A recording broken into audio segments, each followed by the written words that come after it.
Hey guys, welcome back.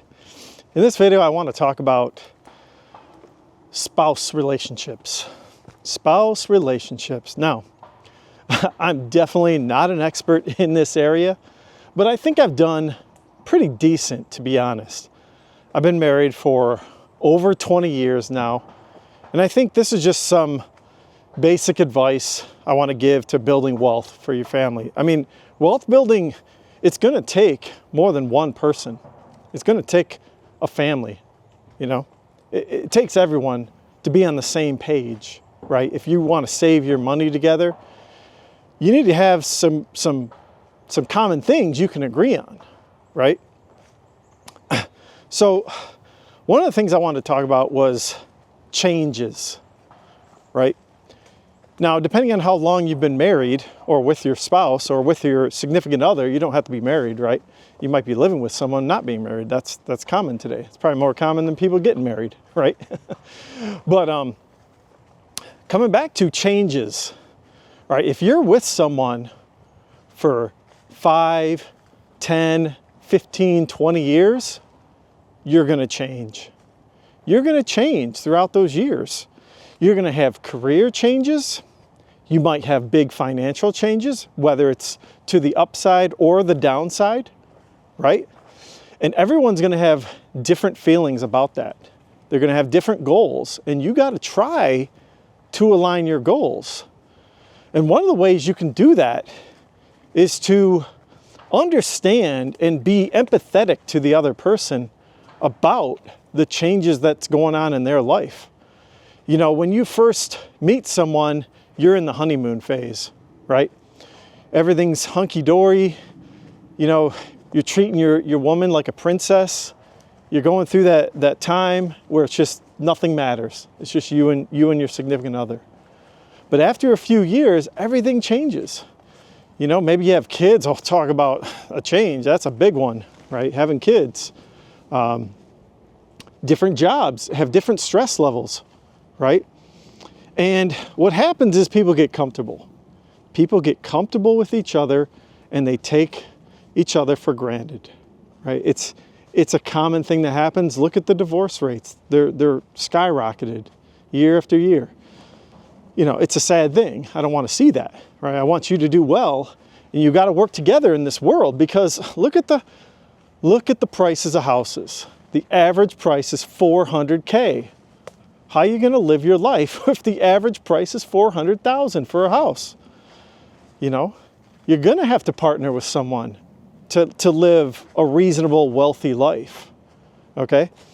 And so what am I trying to say out of this? It's to have empathy and think back to those good times that you first had when you first met, right? Always come back to that. Don't forget about those good times, because that's what made the two of you, right, what you are today, okay?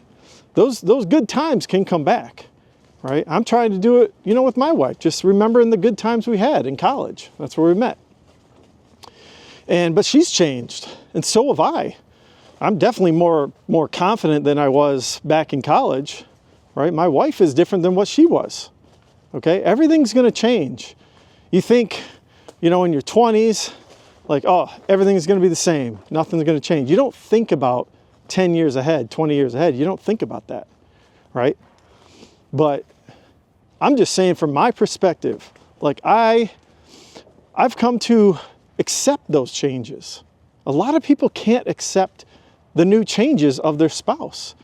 It's going to happen, you know? You are not going to be the same when you are 40 years old from when you were 20. No way. Okay, a lot of things happen, okay, especially kids.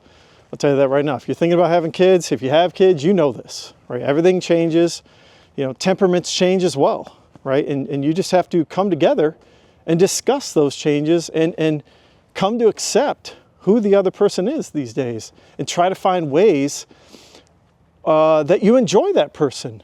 You got to think of like, hey, what are the values they have? You got to rethink those things. Because they have the values.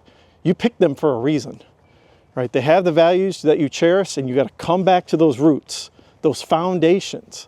The foundations of a relationship matter. Come back to those and bring them up too. You know, bring them up in conversations like, hey, remember that college party we were at, or remember that trip we took? Bring the pictures out. You know, that's a good way to do it. Bring the pictures out. That's part of wealth building too, is spending time together. I haven't talked about that recently. I've been talking about the stock market and valuation and all that. You know, that's a big part of this channel. You know, you got to build wealth if you want to be wealthy. But another part of it is your relationships. You know, even like, let's talk about another relationship. Your parents. You know, a lot of times people, when they grow up, they look at their parents and they think, man, they either did this right or this wrong. And sometimes they have political differences, especially in these times. We're in a hot political environment, right? So that's another relationship that, you know, you should try to cultivate. I have a difference in political beliefs with my parents, but I'm trying my best. You know, I'm trying to accept who they are, right? And they have to accept who I am, right? And you have to come together. And sometimes looking back on things is a good thing to reflect on it and use those foundations to figure that out, right? You've got a foundation with someone with relationships that you love. Come back to the foundations. They're there. You just got to find them and pivot how those foundations are going to work today, right? So maybe it's just a little bit of relationship advice. I don't know. It's just something I've been thinking about, you know, in my family, and maybe it helps you guys. So anyways, I hope you guys enjoyed the content, and take a look at my previous video, and everyone have a great day. Thanks.